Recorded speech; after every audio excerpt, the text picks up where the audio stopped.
Yeah, and there's a framework to evaluate first, because usually the reason why they're probably failing is the person that stares back at you in the bathroom mirror in the morning.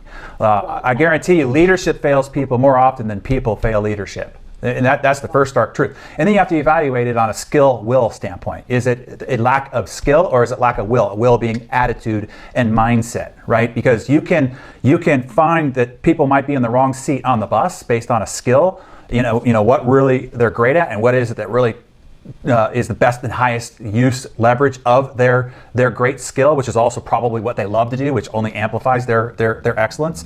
I've had several people within my organizations where they were not performing up to the level needed to stay on the team, and then I moved them to a different seat on the bus, and they flourished. They, probably somebody that you've talked with during this process is Kylie.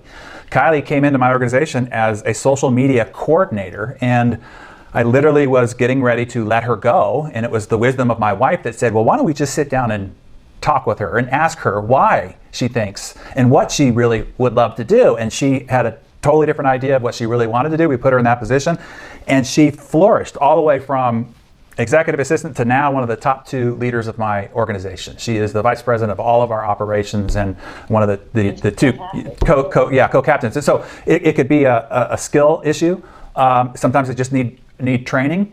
But if it is an attitude, a mindset, then you put somebody on what we call a PIP, a performance improvement plan. It's basically a plank to walk. Here's where we need you to be. Here's what's wrong. Here's what we need to see happen. Do we both agree with the terms and the standard expectation?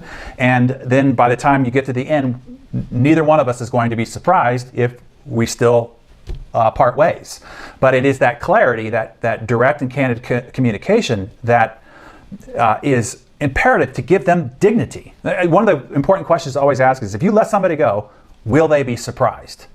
And if the answer is yes, then that is a failure of leadership. Nobody should ever be surprised if they're let go, because the communication has been so clear about what the expectations are, where they're falling down, where they're excelling, and what's necessary to get back on track and by when.